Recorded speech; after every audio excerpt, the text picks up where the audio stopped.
See, Alexander, in our history textbooks, school textbooks, they said Alexander the Great. They only got the first name, the middle name, they missed out the last name. His name was Alexander the Great Idiot. But because it was too long, somebody left out the last name.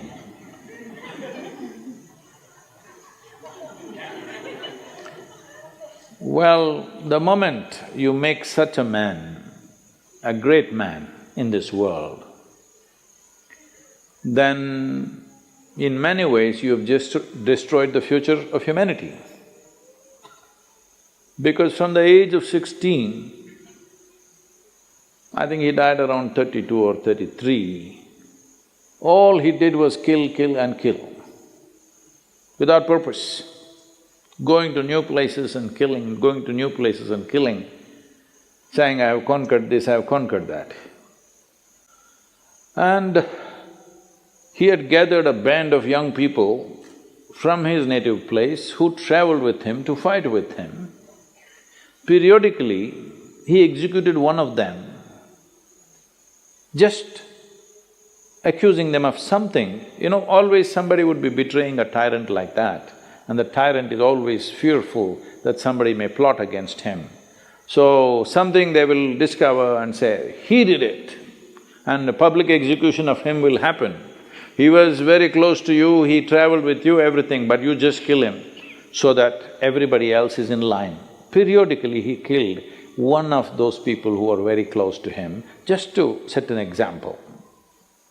This is the kind of man he is. He is death all the time, but he doesn't want to die. He wants everybody to die, but he doesn't want to die. So one reason he was pushing towards India was because between ancient India and Greece there has been lots of transaction in terms of mathematics, geometry, yoga. There is a linga in Delphi which is considered as the navel of the earth because it was consecrated as Manipura chakra.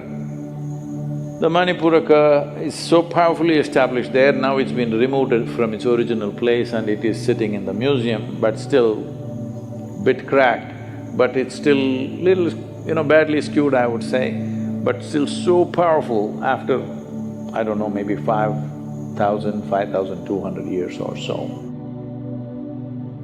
So this transaction was continuous for many years historically. So obviously they heard of yogis and mystics of India. So he had heard there are yogis who are immortal.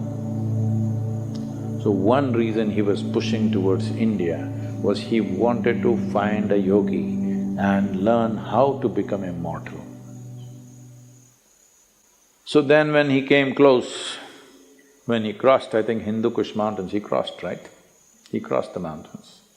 He came on this side, and then first thing is he sent out scouts to find what is happening out there and in case there is a yogi or a mystic, bring him.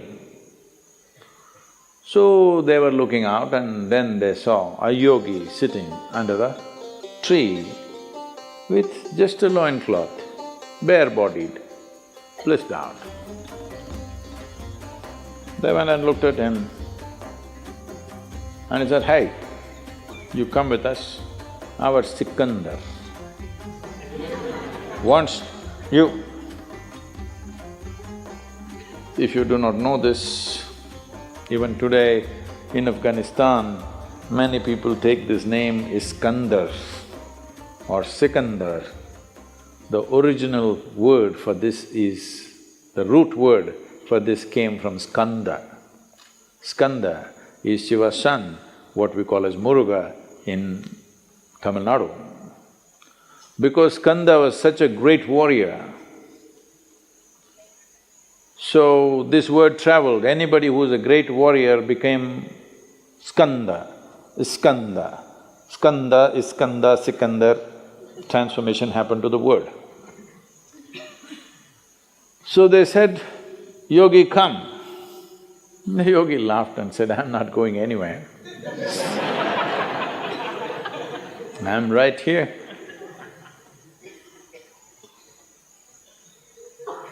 Then they pulled out their swords. These are violent men. They don't think twice about taking off heads. It's not even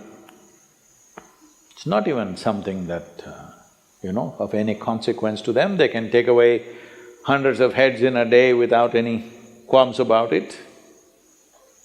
So, very violent men, they pulled out their swords and said, "Either you come or we'll take off your head." The yogi said, "See, I'm sitting here like this, because everything that I have to do has been done. You want to take my head, you take it, but you will not get my wisdom or my intelligence. If you take my head, you can take it, you want." Then they looked at each other, that's all. See, they had never seen a man who not terrorized by the swords that they pull out, because they're not pulling out in bare, empty threat.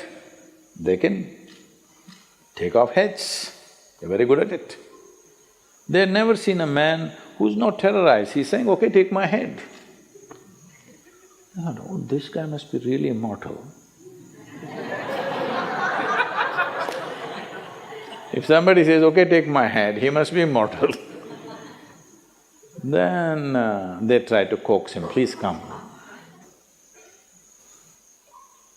He said, "No, if he wants, let him come. He wants to know about immortality, let him come." Then they said, "Oh, he knows about it, so let's not damage him in any way." And they went back and they told Alexander that, "We found the man, but he's not willing to come. So he is not a home teacher, you have to go to him, he's a school." So he himself came.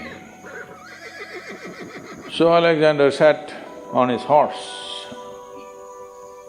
and with great authority you spoke, "It seems you know about immortality, I want to know about it." The yogi looked up at him and said, "First get off that stupid horse." You sit on an animal which is less intelligent than you and suddenly you become like this. You see, I don't know, the moment people sit on a horse, somehow they think they're something. If you manage to ride an animal which is far more intelligent than you, then something. Huh? You ride a dumb four-legged animal, poor thing doesn't like to carry you, but what to do? So, Alexander got down and asked, "I want to become immortal because he is not the same guy that he was 5–10 years ago.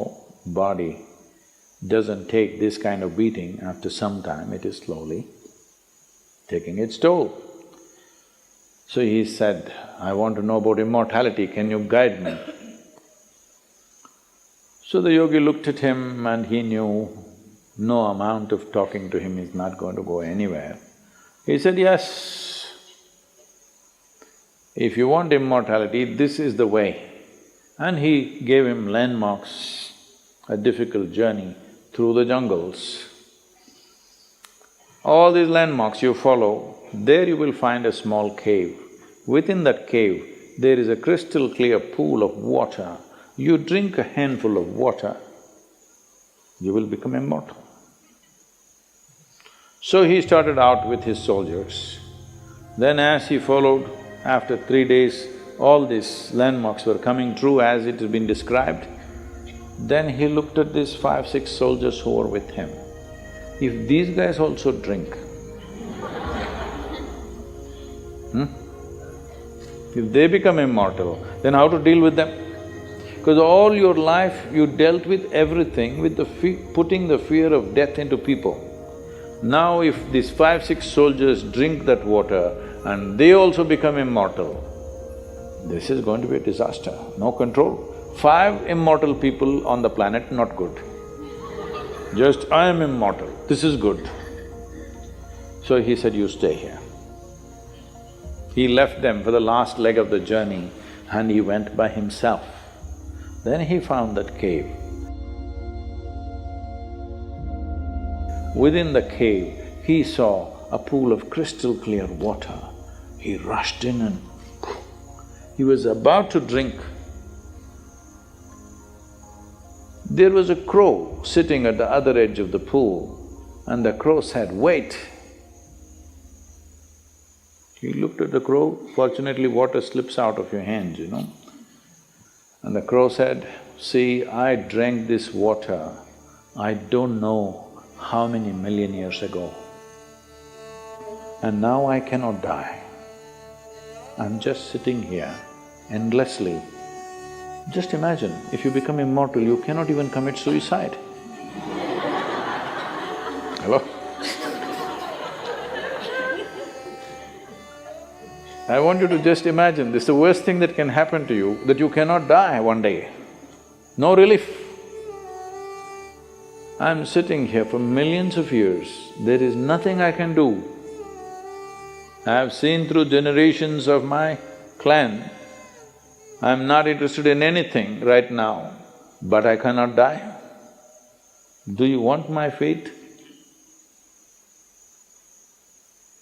He just sat there looking at the pool of water and the crow. For once he did one intelligent thing, that's the reason why we removed his third name. He walked away without drinking that. And how fortunate are we that he is not anymore here. But he looks like he's taking rebirth in many places.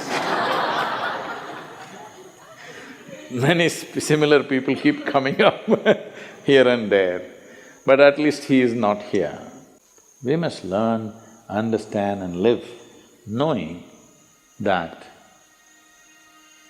in many ways, the best thing about you is you will die one day.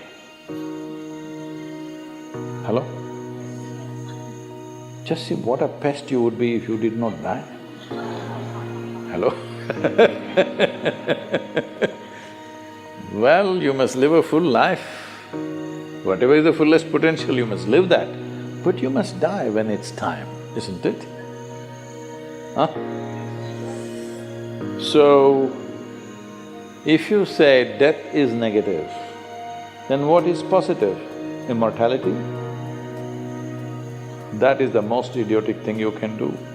Even an idiot like Alexander had the intelligence not to drink that water. So, it is very important to understand yoga is not about eternal life. Yoga is about sensible life.